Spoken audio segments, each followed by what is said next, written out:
Ya, bismillahirrahmanirrahim. Assalamualaikum warahmatullahi wabarakatuh. Sebelumnya, mohon maaf ya.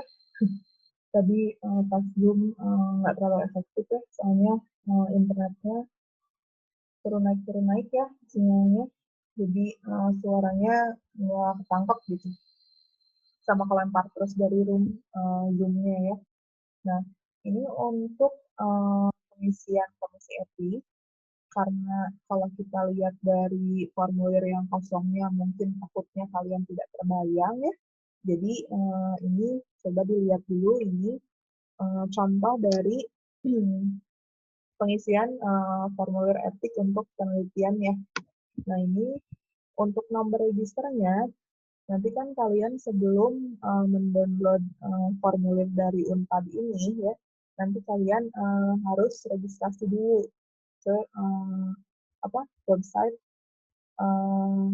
Unpadnya ya. Nanti kalian kalau sudah registrasi, nanti kalian akan mendapatkan nomor registernya. Kalau misalkan sudah didapatkan, kalian tinggal masukkan saja nomor registernya ya. Seperti ini ya, langsung dimasukkan saja nomor registernya. Terus untuk informasi umum ya, ini kalian tuliskan nama kalian. Misalkan ya, kalau di sini kan nama saya sendiri ya contohnya. Terus keahlian atau spesialisasi distrik aja. Terus untuk jabatan atau kedudukan kalian isikan sebagai mahasiswa. Untuk telepon rumah, HP dan email itu adalah data pribadi kalian ya, tinggal diisikan saja. Terus untuk asal instansi, ini ada Unpad kan ya, ada Fakultas Kedokteran Unpad, ada Unpad, non Unpad, kalau lainnya sebutkan. Karena kita bukan dari Unpad ya, jadi nanti kalian tuliskan kampus kalian. Kita kan sekarang di sini UBK ya, jadi nanti tulisannya UBK, bukan Sekolah Tinggi Farmasi Bandung ya. Untuk pinggirnya yang telepon, fax, sama email itu kalian isikan informasi kampus kalian. Terus untuk sponsor, ini kan penelitiannya individu ya, jadi kalian tuliskan saja individu. Tapi kalau misalkan dari swasta atau hibah, tinggal kalian tuliskan saja hibahnya apa hibah nasional ataukah internasional. Nah, untuk pembimbing atau peneliti lain, kalian bisa tuliskan dosen pembimbing kalian ya untuk pembimbing dan penelitian lain. Atau kalau misalkan kalian dapat proyek nih ya dari dosennya dan melibatkan beberapa mahasiswa untuk meneliti proyek tersebut, kalian sebutkan juga teman-teman kalian yang ikut meneliti di proyek tersebut ya. Jadi misalkan si A, si B, si C itu harus lengkap namanya ya. Terus untuk judul penelitian, kalian tuliskan judul penelitian kalian itu apa ya. Terus untuk multi center kalian pilih tidak saja. Untuk nomor 5, untuk penelitian, itu kalian checklist saja yang bukan kerjasama. Soalnya kan memang individu ya. Beda lagi kalau misalkan hibah. Nanti kalian bisa isikannya kalau misalkan hibah nasional, berarti ini di sini pilihnya kerjasama nasional. Kalau misalkan hibahnya internasional, berarti kalian tuliskan saja ya, atau checklistkan saja yang internasional, dan jumlah negaranya disebutkan ya, ada berapa negara yang ikut dalam proyek penelitian tersebut. Terus yang 6 ini kan kalau misalkan nanti kalian isikan yang internasional, ini kalian tuliskan juga ketua peneliti asingnya ya, dari nama, gelar, institusi si peneliti asingnya, tugas dan fungsi, terus informasi pribadi ketua peneliti asing tersebut. Untuk nomor 7, ini tempat penelitian, kalian isikan saja langsung lab yang kalian gunakan dan sebutkan kampus apa ya. Terus untuk nomor 8, ini rencana waktu penelitian. Kalian kan sebelum mengajukan etik ini, kalian sudah membuat proposal kan ya, proposal penelitian, dan kalian sudah menentukan berapa lama kalian akan melakukan penelitian tersebut. Misalkan 1 bulan, 2 bulan, kalian tinggal tuliskan saja ya berapa bulan waktu penelitiannya, terus mulai dari bulan apa dan selesai kira-kira bulan apa. Nomor 9, untuk waktu pengumpulan data, itu untuk waktu pengumpulan data, kalian tuliskan juga ya, kalau misalkan bulan Mei kalian masih lagi melakukan penelitian, berarti mungkin bulan Juni ya kalian mendapatkan data seperti itu ya. Terus nomor 10, apakah protokol ini pernah diajukan ke komite etik lain? Tidak ya. Nanti kalian checklistkan tidak. Kalau misalkan pernah, kalian checklistkan ya. Dan bagaimana nasib si formulir ini ya? Apakah dulunya diterima atau ditolak? Nanti kalian tinggal isikan saja. Terus untuk nomor 11, ini alokasi dan rincian dana penelitian.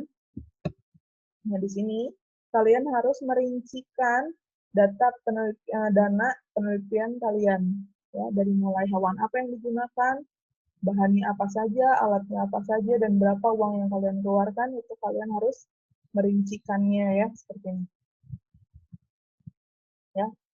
Untuk bahan, misalkan, administrasi kode etik ya, satuannya volumenya 1, satuannya proposal, terus harga satuan ini 300.000, totalnya berapa. Ini bisa kalian lihat sendiri ya. Jadi dari mulai administrasi kode etik, terus alat dan bahan yang kalian gunakan, hewan yang kalian gunakan, itu harus dirincikan ya, dana atau biayanya, dan ditotalkan. Berapa total dari penelitian kalian ya. Kita masuk ke yang B. Ini untuk penelitian pemanfaatan hewan coba. Yang B1 ini metode penelitian. Jadi di sini kode etik meminta ada berapa sih dalam literatur itu dan mengapa kalian menggunakan hewan tersebut untuk penelitian kalian. Jadi kalian harus mencari beberapa literatur yang menggunakan hewan yang kalian inginkan di penelitian kalian. Misalkan ini, tadi kan uji toksisitas ya, jadi saya carinya atau saya cari literatur, ini untuk nama penelitiannya Marissa, jadi penelitiannya uji toksisitas ya, terus hasil penelitiannya seperti apa dan bagaimana. Ini kalau kalian nemunya cuma satu, mendingan kalian cari lagi literaturnya ya. Jadi ini kalian cantumkan beberapa literatur dari penelitian sebelumnya atau referensi dari penelitian kalian ya. Referensi literatur dari penelitian kalian. Ini kalian cantumkan nama penelitinya, judul penelitiannya, dan hasil penelitiannya ya.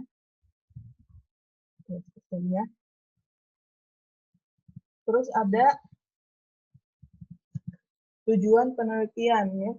Jadi nanti kalian cantumkan tujuan penelitian pemanfaatan hewan coba dalam penelitian kalian. Kalau saya kan ini mengetahui nilai total dos ya dan efek toksik pemberian dosis tunggal ekstrak air buah okra terhadap mencit. Itu adalah tujuan dari penelitiannya ya. Terus kalian juga harus cantumkan manfaatnya. Tujuan dan manfaat jelas beda ya. Kalau tujuan kan memang tujuannya sana kita mencari itu gitu di penelitian.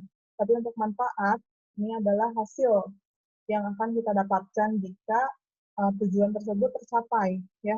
Jadi ini manfaat dan tujuan harus dicantumkan.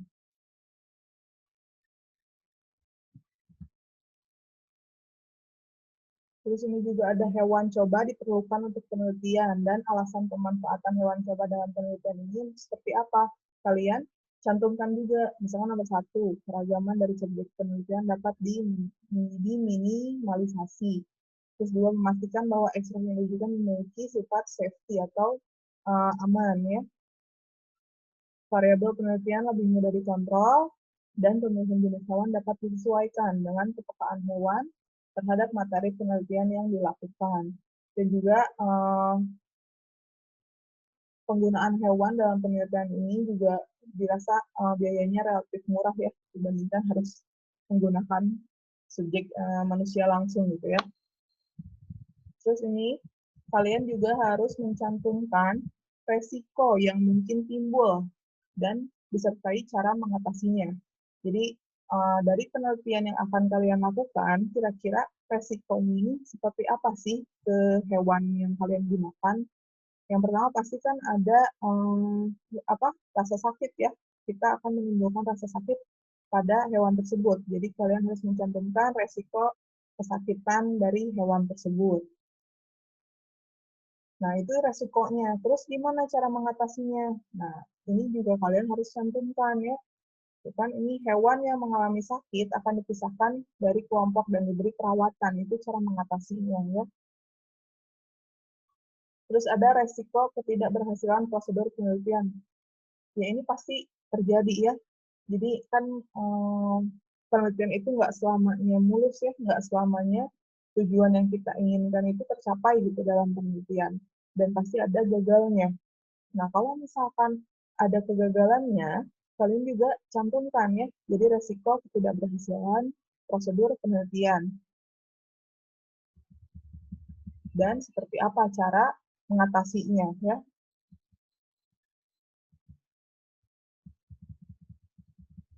Terus masuk ke nomor 2, ada jenis dan desain penelitian. Kita akan pilih studi eksperimen karena kita langsung bereksperimen ya di lab menggunakan hewan-hewan tersebut. Terus sampel BBP, bahan biologis tersimpan, hewan ini disebutkan ya. Kita pilih spesimen pemeriksaan klinis.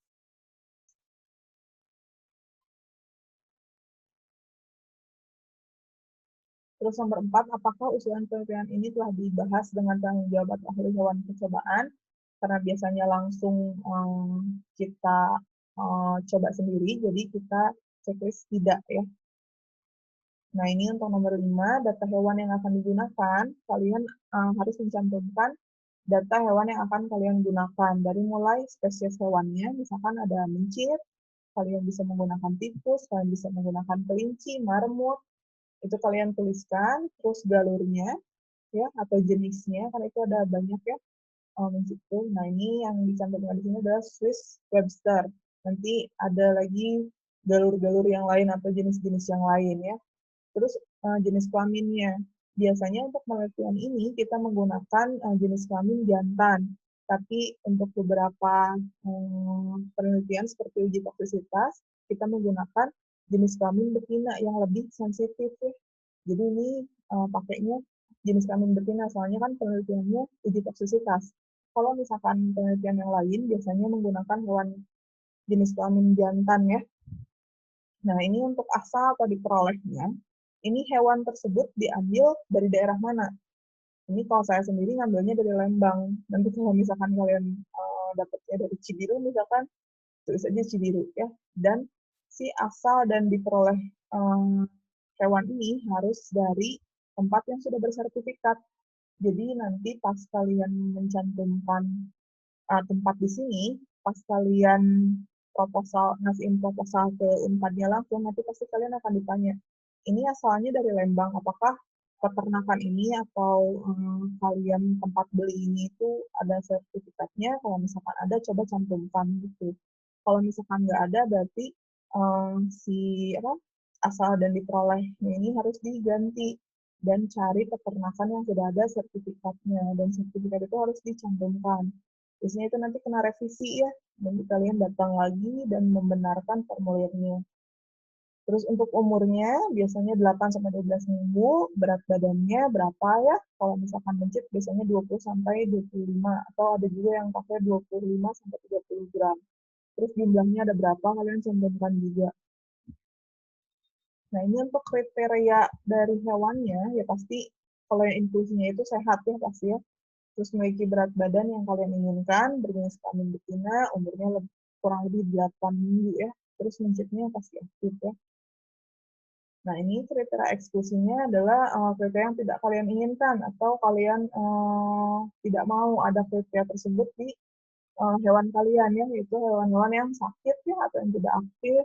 Terus nanti takutnya kalian mendapatkan hewan yang atau kalian tidak ingin mendapatkan hewan yang ada penurunan berat badan yang lebih dari 10% dari masa adaptasi.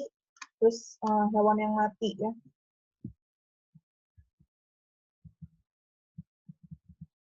Nah, untuk nomor 6, ini untuk keterangan mengenai prosedur yang akan dilakukan terhadap hewan. Ini pemeliharaan hewan coba, terus pemeliharaan hewan coba sebelum diintervensi. Maksudnya diintervensi ini adalah diberikan perlakuan. Ini ada kondisi lingkungan, suhu di lingkungan atau ruangan tempat hewan penelitian berkisar berapa derajat ya. Terus untuk makannya seperti apa? Apakah dibatasi atau tidak? Minumnya juga sama, apakah dibatasi atau tidak gitu ya. Terus apakah hewannya ini dibiarkan begitu saja atau langsung dijadikan kelompok berdasarkan dosis misalkan. Terus kalau misalkan dijadikan kelompok, satu kelompoknya dibagi menjadi berapa ekor tikus gitu ya. Itu juga dicantumkan dan kandangnya atau kondisi kandangnya juga dicantumkan ya. Panjangnya berapa, lebarnya berapa, tingginya berapa, terus tutupnya seperti apa, apakah tutup kawat atau cuma ditutupin pakai styrofoam gitu ya. Nanti kalian harus dicantumkan ya kondisi kandangnya. Juga pemeliharaannya yang tadi udah disinggung sedikit, air minum, makan, itu seperti apa. Kalian harus menjelaskannya. Soalnya kan ini kita harus berperi kehewanan ya. Jadi makanan, minuman, semuanya harus layak. Meskipun mereka adalah hewan uji ya.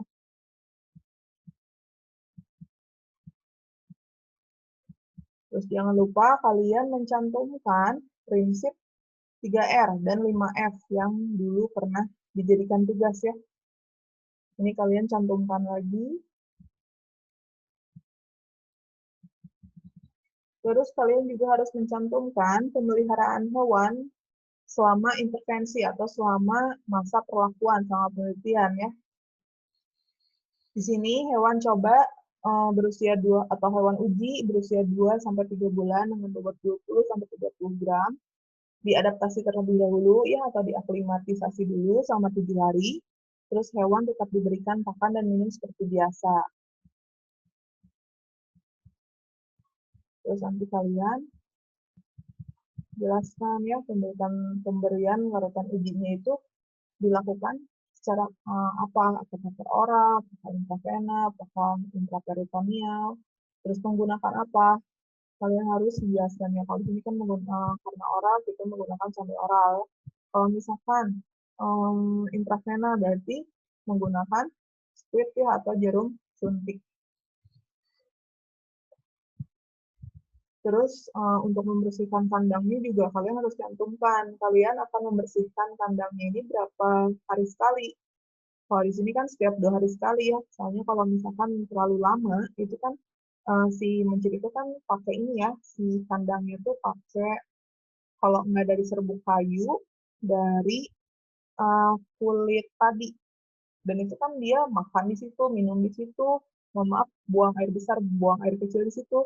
Jadi nanti kalian harus bersihkan si alasnya itu, si kulit padi dan atau si apa serbuk kayu itu.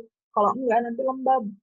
Kalau misalkan lembab nanti banyak serangga-serangga kayak belatung, kayak gitu-gitu nanti penelitiannya nggak akan benar. Jadi kita harus menyesuaikan um, si kandangnya ini ya dengan cara dibersihkan secara rutin.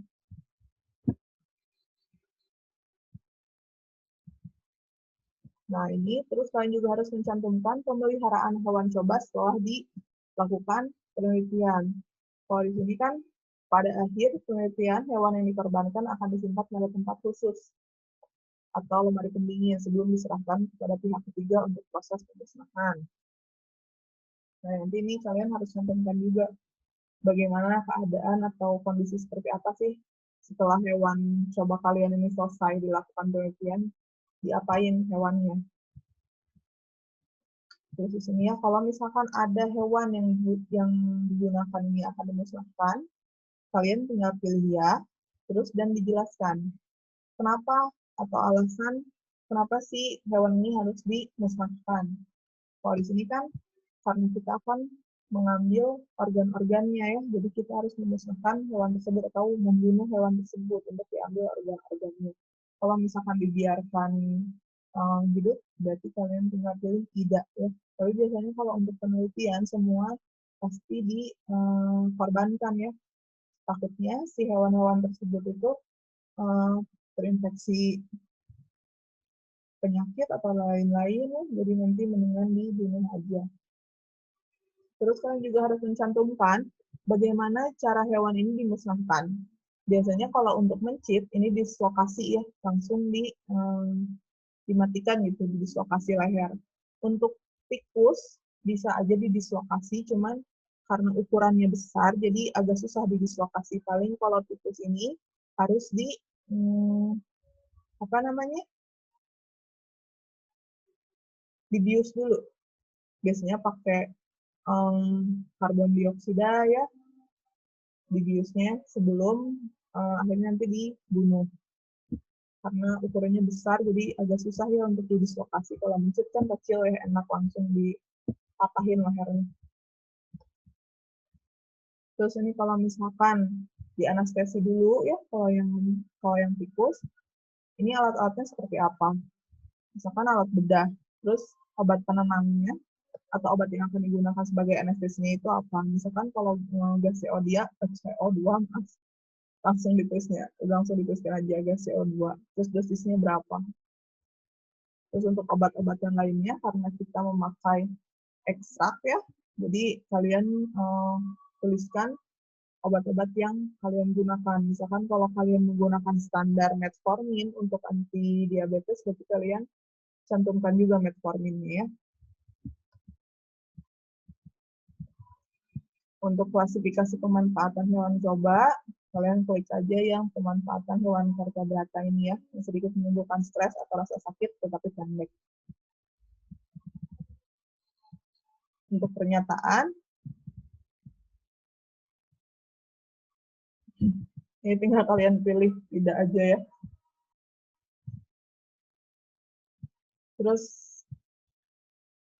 ini untuk tindakan pencegahan yang dilakukan untuk menjaga kerahasiaan data kesehatan. Kalian bisa pilih lainnya ya, dan juga dijelaskan bagaimana cara kalian menjaga kerahasiaannya. Kalau di sini kan subjek yang digunakan adalah hewan ya, jadi data penelitian yang diperoleh akan tetap disimpan di tempat yang aman sehingga data hasil penelitian tetap terjaga kerahasiaannya. Ini harus diisi ya, kalau misalkan kalian pilih lainnya, adik kalian harus menjelaskan seperti apa sih caranya.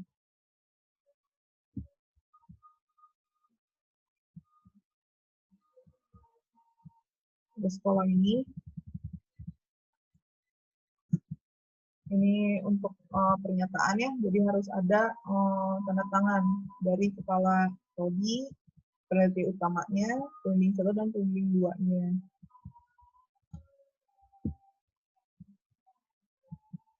Terus ini ada biodata peneliti utama, ada biodata peneliti lain, atau pembimbing kalian yang 1, ini pembimbing yang kedua. Terus ini ada biodata penanggung jawab lab hewan. Jadi nanti kalian juga harus meminta biodata dari penanggung jawab lab hewannya ya. Dan kalau misalkan ada, sertakan sertifikat dari penanggung jawab lab hewannya.